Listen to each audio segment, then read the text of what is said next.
Vamos fazer a leitura. Eu sou a videira verdadeira e meu pai é o agricultor. Todo ramo que, estando em mim, não dá fruto, ele corta.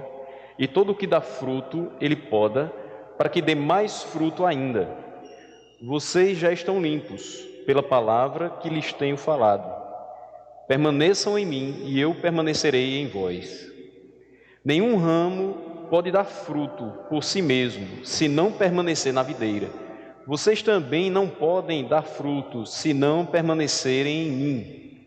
Eu sou a videira, vocês são os ramos. Se alguém permanecer em mim e eu nele, esse dará muito fruto, pois sem mim vocês não podem fazer coisa alguma. Se alguém não permanecer em mim, será como o ramo que é jogado fora e seca. Tais ramos são apanhados, lançados ao fogo e queimados. Se vocês permanecerem em mim e as minhas palavras permanecerem em vocês, pedirão o que quiserem e lhes será concedido. Meu Pai é glorificado pelo fato de vocês darem muito fruto, e assim serão meus discípulos. Hein? Vamos orar mais uma vez nessa manhã antes de meditar na palavra do Senhor. Senhor Deus, nós queremos te agradecer, Senhor, pelo dia que o Senhor nos dá, pelo dia que o Senhor nos proporciona de meditação, de adoração ao Senhor, um dia que reservamos para estar na tua casa, para te entoar louvores, para te agradecer por tudo que o Senhor tem feito e para aprender mais da tua palavra. Seja conosco nessa meditação, abrindo a nossa mente e alimentando o nosso coração de verdades eternas. Assim eu te oro, te agradeço no nome de Jesus. Amém. O texto, meus irmãos, começa com eu sou a videira verdadeira. E de onde vem essa figura da videira? Então, os profetas retratavam Israel como vinha ou videira plantada por Deus para produzir o fruto da justiça, que o alegrasse.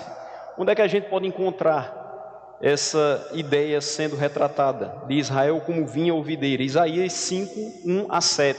Se você quiser acompanhar comigo esse texto, você marca aí João 15 e vai comigo até Isaías 5, do versículo 1 até o versículo 7, para a gente ter esse contexto. E ele diz assim: cantarei para o meu amigo o seu cântico a respeito da sua vinha, chama Canção da Vinha. Meu amigo tinha uma vinha na encosta de uma fértil colina. Ele cavou a terra, tirou as pedras e plantou as melhores videiras. Construiu uma torre de sentinela e também fez um tanque de prensar uvas. Ele esperava que desse uvas boas, mas só deu uvas azedas. Agora, habitantes de Jerusalém e homens de Judá, julguem entre mim e a minha vinha. Que mais poderia fazer por ela que eu não tenha feito? Então, por que só produziu uvas azedas quando eu esperava uvas boas? Pois eu lhes digo o que vou fazer com a minha vinha. Derrubarei a sua cerca para que ela seja transformada em pasto. Derrubarei o seu muro para que seja pisoteada. Farei dela um terreno baldio. Não será podada nem capinada. Espinheiros e ervas daninhas crescerão nela. Também ordenarei às nuvens que não derramem chuva sobre ela. Pois bem, a vinha do Senhor dos Exércitos é a nação de Israel, e os homens de Judá são a plantação que ele amava. Ele esperava justiça, mas houve derramamento de sangue. Esperava retidão, mas ouviu gritos de aflição. É isso que Isaías fala a respeito de Israel. É isso que é a representação da videira, sendo Israel plantada para dar frutos de justiça que alegrassem o coração de Deus. Mas nós sabemos que Israel foi julgado pela sua falta de frutos. E aí, se Israel não cumpre totalmente o que foi ordenado pelo Senhor e não produz os frutos de justiça que ele esperava que produzissem, ou seja, aqui no texto de Isaías ele diz: eu esperava frutas boas, mas só deu frutas azedas. Quem é que vem e que cumpre cabalmente o que é determinado pelo Senhor e que é representado nesse texto de João 15 como a videira verdadeira? É Cristo. Então aquilo que Israel não conseguiu fazer, cumprir um simbolismo, Israel apenas representava esse simbolismo, Jesus cumpriu efetivamente. E ele diz, no restante do versículo 1, depois de dizer: eu sou a videira verdadeira, aquele que dá os frutos de justiça, aquele que produz o que o Pai quer, ele diz: meu Pai é o agricultor. Então, com isso, Jesus quer explicar que o Pai trabalha ativamente nele e entre o seu povo, para que esse povo seja frutífero. Então, nós somos frutíferos pela ação de Deus em nós, e Cristo atua entre nós também na condução do Pai. Então, por isso que Jesus explica que o Pai trabalha ativamente nele e entre o seu povo para que ele seja frutífero. E isso a gente vê também no texto de João, capítulo 5, versículo 17, quando ele diz: disse-lhe Jesus, meu Pai continua trabalhando até hoje e eu também estou trabalhando. Então, a gente percebe que não foi simplesmente um projeto elaborado por Deus na eternidade de criar toda a terra e escolher um povo para si e deixar esse povo viver como bem quer. Ele diz: meu Pai continua trabalhando até hoje e eu também estou trabalhando. E nós sabemos que toda a nossa vida é conduzida, é guiada por Deus. E nós só temos uma vida realmente em conformidade com a palavra de Deus se a vivemos na dependência de Cristo. Se vivemos, temos essa relação por intermédio de Cristo. Mas aí vem o versículo 2, que ele diz: todo ramo que estando em mim não dá fruto, ele corta, e todo que dá fruto, ele poda, para que dê mais fruto ainda. Então, uma vez que o Pai trabalha em Cristo e entre nós para nos tornar frutíferos, como é que se dá esse trabalho? Como é que na parábola ele mostra esse trabalho sendo realizado? Ele diz que todo ramo que estando em mim não dá fruto, ele o corta. E aí, ouça bem essa expressão, essa frase: nenhum ramo infrutífero pertence a Cristo. Nenhum ramo infrutífero pertence a Cristo. O que quer dizer que não tem como estar ligado a Cristo e não produzir frutos. Se não produz frutos é porque não está ligado a Cristo. Essa é a relação lógica. Não há nenhum ramo que estando em Cristo permanece sem frutos. É impossível que isso aconteça. Quando nós somos transformados pelo poder do Evangelho, o natural é que nós produzamos frutos. É certo que um dia você foi atingido pela palavra de Deus, alguém enviado por Deus pregou para você e você finalmente se sentiu motivado a mudar de vida. Você foi levado por ele a agora ser uma nova criatura. E quando você se tornou uma nova criatura pela ação do Espírito Santo através da pregação que lhe foi destinada, certamente a primeira coisa que você pensou foi: outras pessoas precisam conhecer esse Deus. Outras pessoas precisam ouvir o que eu acabei de ouvir. Outras pessoas precisam ser nova criatura como agora eu sou. E aí existe aquele famoso primeiro amor que nos leva a sair por aí pregando à torta e à direita, a sair evangelizando como se fosse a última coisa que a gente pudesse fazer na vida. E a gente só vai estar realizado quando as pessoas estiverem ouvindo aquilo que a gente tem para contar. A gente fala na família, fala para os amigos, fala no trabalho, a gente às vezes até se torna chato e inconveniente porque a gente quer falar demais. Mas que bom seria que a gente continuasse nesse ímpeto e nessa vontade de falar demais, porque também chega um momento que a gente parece que vai arrefecendo, esfriando e a gente não fala tanto quanto falava antes. A gente não tem a vontade ou a força, o impulso de falar de Deus como a gente falava no início da caminhada cristã. Mas é importante a gente lembrar o seguinte: quando nós somos transformados pelo poder do Evangelho, o natural é que nós produzamos frutos.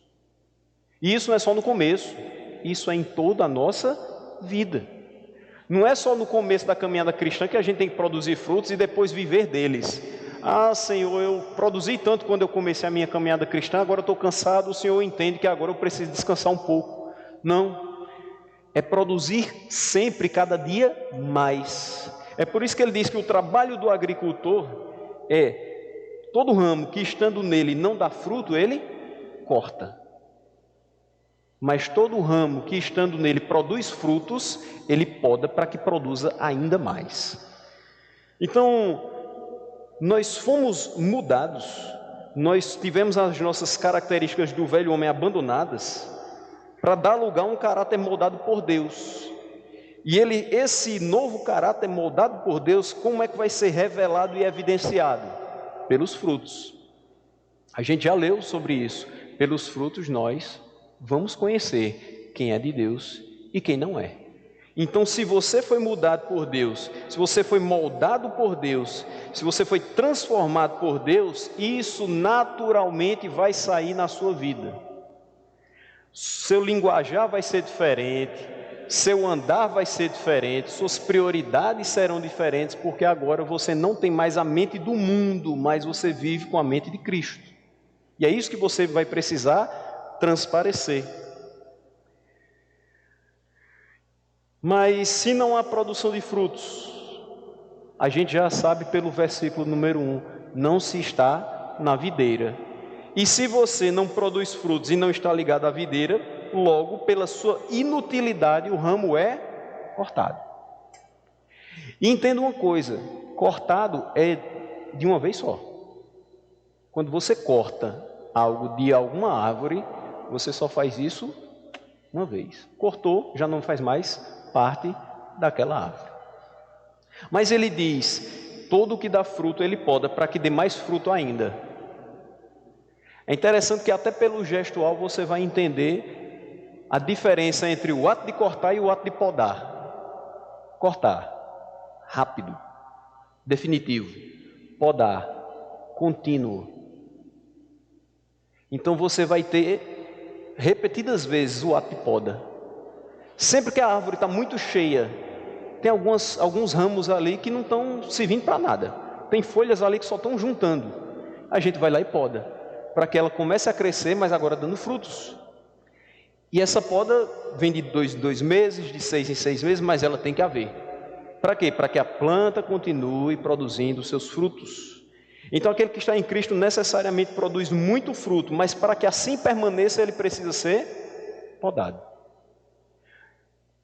O que é ser podado por Cristo para produzir frutos? Meus irmãos, nós continuamos sendo pessoas de carne e osso. Nós continuamos sendo pessoas que, mesmo crentes, mesmo salvos, mesmo regenerados, continuamos tendo tentações, sujeitos às mesmas paixões que qualquer pessoa nesse mundo.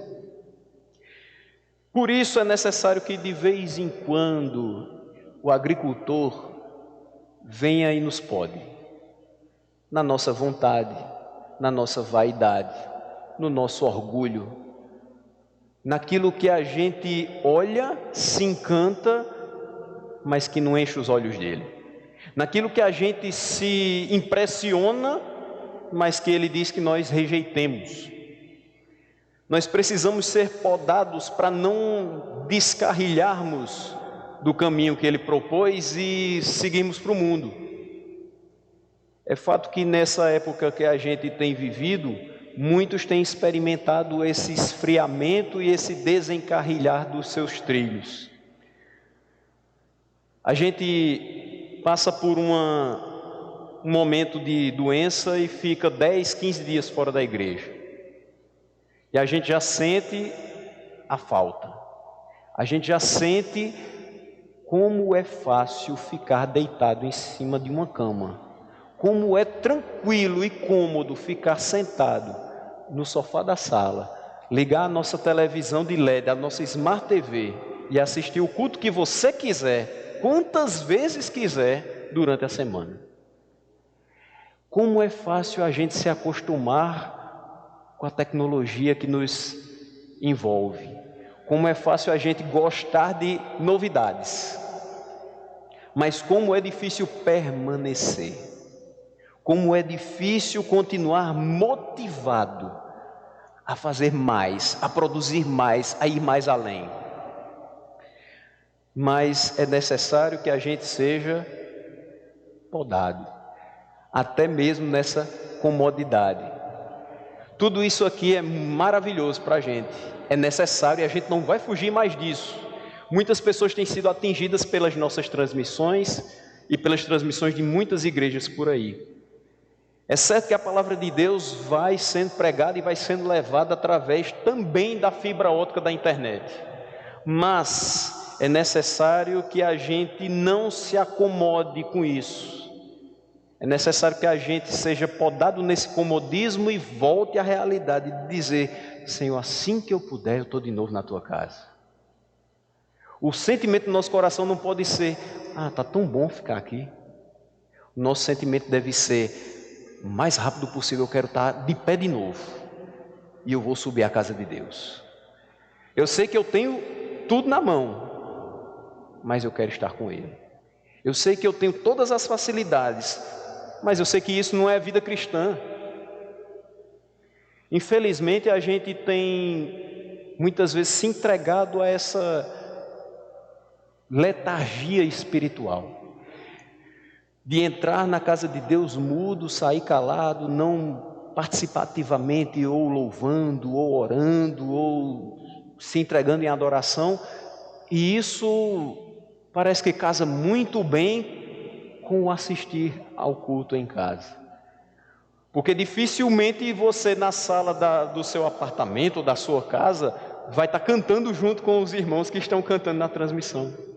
Dificilmente você vai se levantar, vai ler a Bíblia, vai orar junto com eles, como se aqui você estivesse. E a gente não pode se deixar levar por tudo isso. Nós não fomos chamados para ficar sentados dentro da igreja, apenas absorvendo, e lá fora a gente não transmitiu o que a gente recebeu aqui de palavra de Deus. A gente foi chamado para testemunhar da palavra de Deus. A gente foi chamado para batalhar pelo Evangelho. A gente foi chamado para produzir frutos, e produzindo frutos seremos podados em muita coisa para produzir ainda mais. Então a poda produz frutificação, e os bons frutos que são produzidos pelo crente tem a ver, como eu falei anteriormente, com a mudança de vida pela qual ele passou. Não tem como. Foi atraído pelo Evangelho, você muda de vida. Mudando de vida tem que produzir fruto. É assim que a coisa tem que funcionar. E Mateus 3, versículo 8, João Batista pregava dizendo: deem fruto que mostre o arrependimento. Primeiramente, o fruto que nós devemos mostrar quando somos atraídos pelo Evangelho é justamente o do arrependimento. Você não pode mais praticar as coisas que você praticava antes.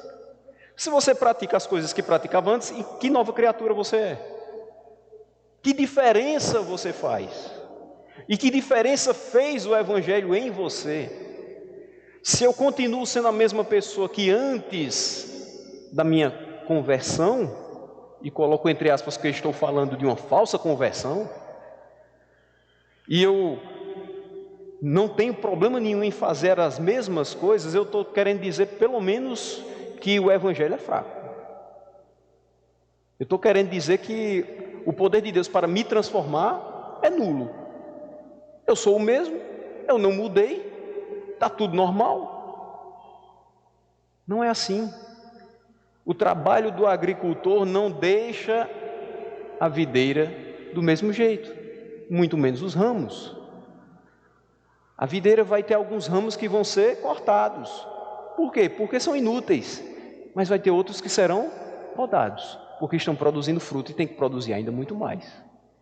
Uma vez que eu escuto o Evangelho, uma vez que eu sou convencido do pecado, da justiça e do juízo, não tem como eu ser a mesma pessoa.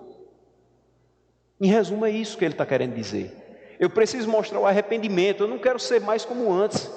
Eu realmente quero ser uma nova criatura. Mas aí aos discípulos no versículo 3, ele diz: vocês já estão limpos, pela palavra que eles tenham falado. Então ele aponta que o ministério que está exercendo junto com os discípulos tem tornado eles limpos, através da mensagem que ele lhes prega. E trazendo para nós fomos salvos pela fé no Evangelho. Essa mensagem do Evangelho também nos purifica, também nos deixa limpos. Mas o que é o Evangelho? Às vezes a gente para e percebe que algumas pessoas, por mais tempo que tenham, eu não vou nem dizer de crente, mas de frequência na casa de Deus, ainda não sabem o que é o Evangelho. em poucas palavras. Porque pegar um livro com várias definições a gente pega. Você pegar o livro do Greg Gilbert, O que é o Evangelho, ele é bem pequenininho, vermelhinho, você lê rapidinho. Maravilhoso. Mas ali você vai ter uma definição de um autor. Mas qual é a definição que você tem do Evangelho? Lendo a palavra de Deus, como é que você enxerga o que é o Evangelho? Aquilo que lhe mudou, aquilo que limpa o seu coração. João 3,16 é o Evangelho. Nós estávamos mortos, mas Deus amou ao mundo de uma maneira tal que entregou o seu Filho unigênito para que todo o que nele crer não pereça, mas tenha vida eterna. De tudo isso aqui se desenrolou a nossa vida, a nossa história, do amor de Deus pelos seus. É o que motiva o envio de Cristo em substituição aos pecadores eleitos, para que esses possam ser justificados e terem vida e vida eterna. Esse é o Evangelho. É mostrar o pecado do homem, mas mostrar que a solução está em Cristo, o único caminho, verdade e vida. É por meio desse Evangelho, dessa mensagem, que Deus nos limpa da impureza espiritual. Em João 13, 8 a 10, nós vamos ver Jesus lavando os pés aos discípulos, e Pedro diz: Senhor, não lava somente os pés, lava todo o resto. E ele vai dizer: não é necessário. Estou lavando os pés de vocês para que vocês tenham parte comigo. Mas vocês já estão limpos. Não é necessário que vocês se banhem completamente. Vocês já foram lavados. Agora é necessário apenas que vocês banhem os pés. Ou seja, se eles já estavam limpos, é porque eles já estavam regenerados. Em Atos 15, versículo 9, ele mostra que não faz distinção entre judeus e gentios, porque os seus corações foram purificados pela fé. Então, como somos salvos? Pela graça, mediante a fé. Através disso, nós recebemos o Espírito Santo, e esse Espírito Santo nos regenera, nos purifica. O nosso coração é purificado pela fé. E sabendo disso, ele diz: permaneçam em mim, sabendo que nós já fomos limpos, nós já fomos regenerados, e a palavra de Deus tem nos purificado a cada dia. Como permanecer dando frutos? Ele diz: permaneçam em mim, e eu permanecerei em vocês. Nenhum ramo pode dar fruto por si mesmo, se não permanecer na videira. Vocês também não podem dar fruto se não permanecerem em mim. Quando ele diz permaneçam em mim, ele está querendo dizer o seguinte: o crente não frutifica sem estar unido a Cristo e sem ter comunhão com Ele. Eu sou crente, mas eu leio pouco a Bíblia. Como é que eu vou produzir fruto? Eu sou crente, mas eu tenho negligenciado a oração. Como é que eu vou produzir fruto? Eu sou crente, mas eu não tenho evangelizado. Qual é o meu fruto? Eu sou crente, mas toda a minha família diz: se for para ser crente igual a ele, eu prefiro não ser. Qual é o meu fruto? Eu tenho permanecido nele? Eu tenho seguido os seus passos? Eu tenho atentado para a sua palavra? Permaneçam em mim. Não é, você tem a opção, você permanece se quiser. Se quiser dar fruto, se tiver essa intenção, você fica perto de mim. Não, é permaneçam em mim. É uma única condição. Não tem para onde correr. Você só pode frutificar se permanecer em Cristo. Até porque o ramo sem contato com a videira não tem vida. O ramo inútil não foi cortado? Ele passa a ser sem vida, morto. Ele só tem alguma função recebendo a seiva da videira. Então, o ramo sem contato com a videira não tem vida. Antes de Cristo nos atrair para si, nós estávamos como o ramo cortado da videira, totalmente mortos. Mas Deus, pelo grande amor com que nos amou, Ele nos vivificou juntamente com Cristo. Ou seja, a nossa vida só existe porque estamos ligados à videira. Esse trecho é uma imagem da fé vital e perseverante em Cristo como nossa única salvação. É o único meio de salvação, é ter fé em Cristo. João 14,6, que eu já citei aqui. Ele é o único caminho, ele é a única verdade e ele é a única fonte de vida. Sem ele, ninguém vai ao Pai. Hoje nós ouvimos, não somente hoje, já há muito tempo, mas hoje a coisa vai ficando cada dia mais clara e mais escancarada aos nossos olhos. Mas certamente você já escutou essa frase: todos os caminhos levam a Deus. Isso é bem coisa esotérica, né? Há uns 20 anos a gente andando ali pelo centro, perto do Teatro Municipal, você escutava muito isso. Você recebia panfletos dizendo isso na Nova Consciência. Todos os caminhos levam a Deus. E você tinha ali uma confluência de vários líderes de diversas religiões e seitas e tudo mais, dizendo que estavam ali com o mesmo objetivo, servindo ao mesmo Deus. Tem pessoas que pedem oração a nós porque dizem que a nossa oração é melhor, é mais próxima de Deus, a gente tem mais intimidade com Ele, que ora mais. Mas ao mesmo tempo, aquela pessoa que pede oração ao crente pede uma reza ao católico, pede um despacho para um bandista, pede algum tipo de coisa, uma mandinga, um chá diferente para aquele que trabalha com raízes, pede uma oração forte de alguém. Quer dizer, e ainda diz assim: é porque Deus não é um só?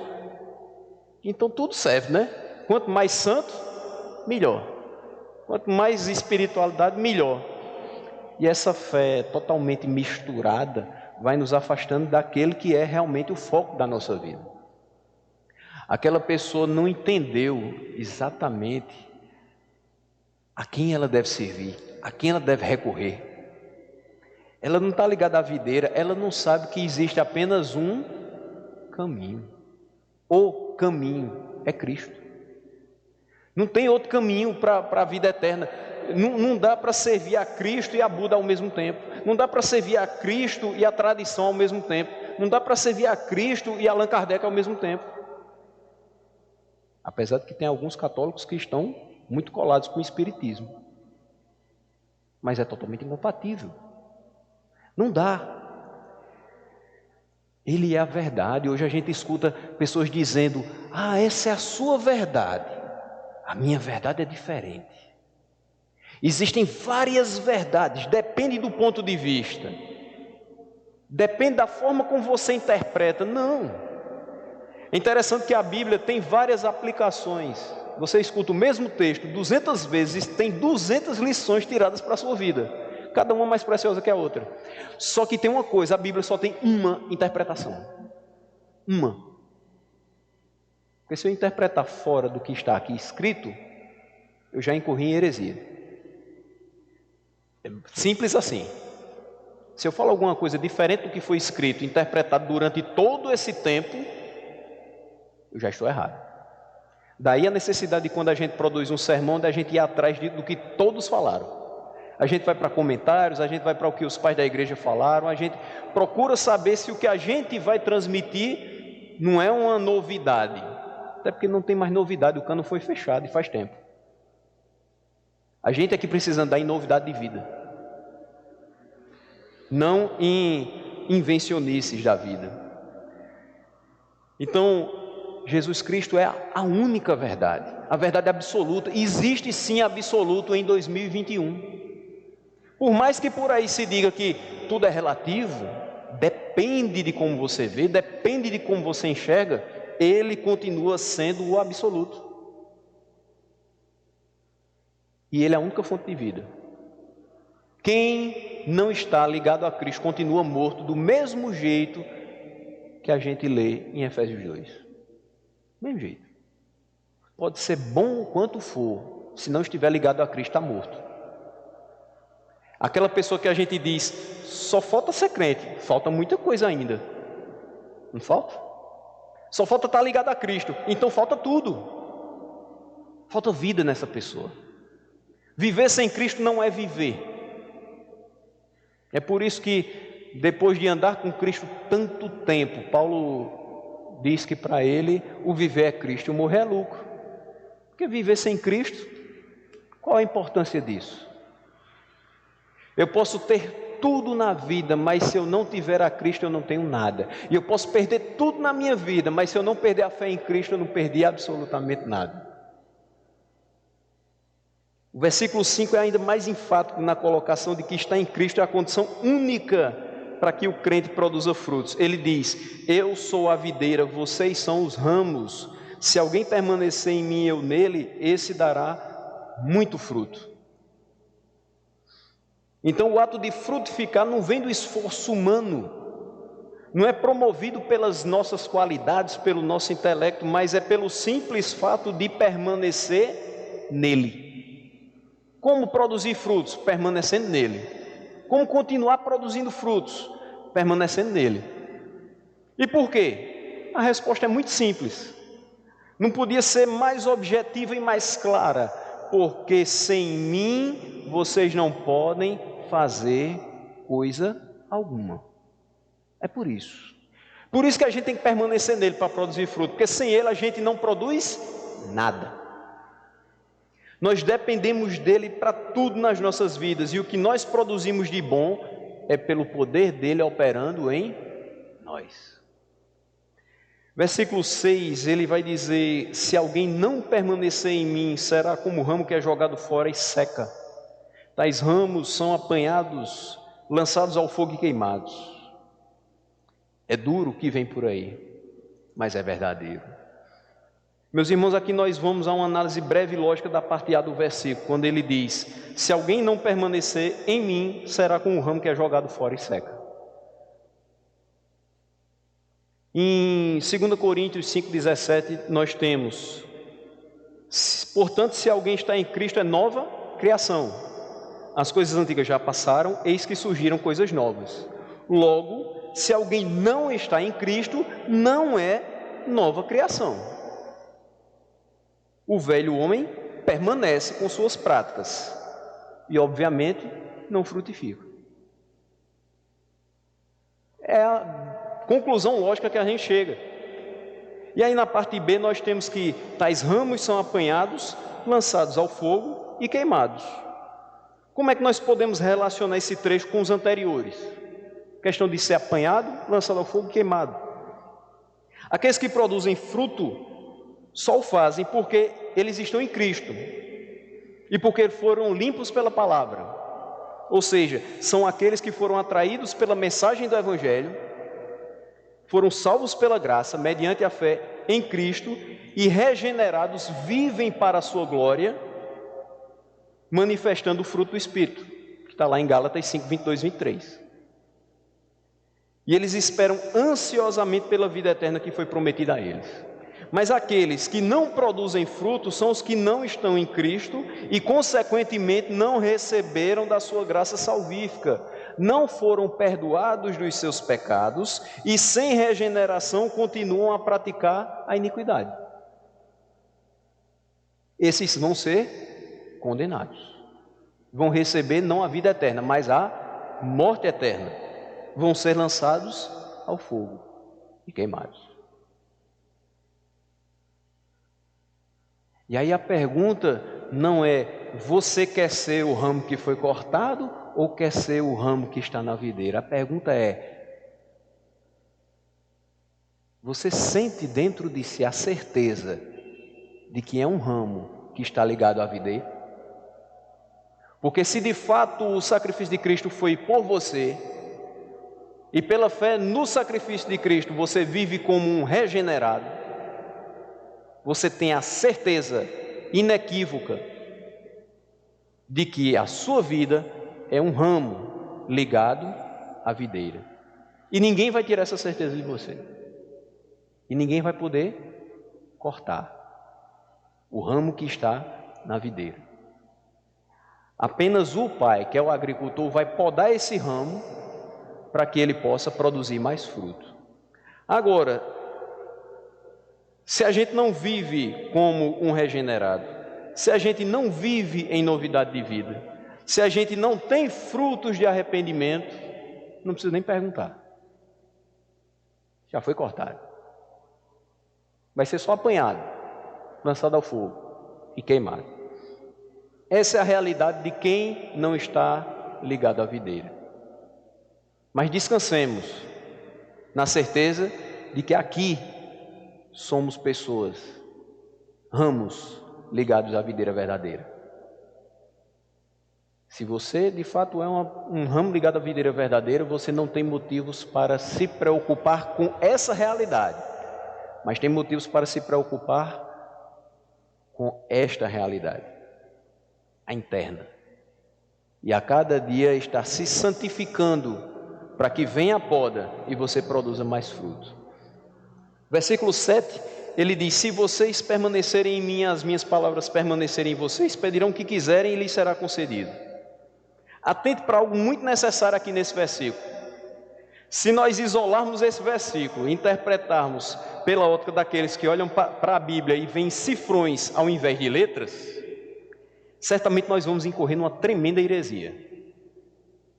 Não tem gente que olha para a Bíblia assim, em vez de ver as letrinhas sagradas, algumas delas que deveriam ser douradas, como diz pastor Jamerson, e em vez de ver as letras, estão vendo notas, cédulas, né?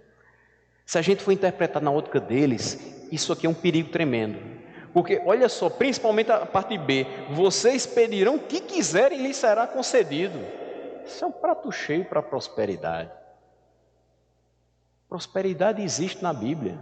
Você quer maior prosperidade do que está aqui, livre de Covid-19, escutando a palavra de Deus, enchendo seu coração e abastecendo para enfrentar os desafios do dia a dia?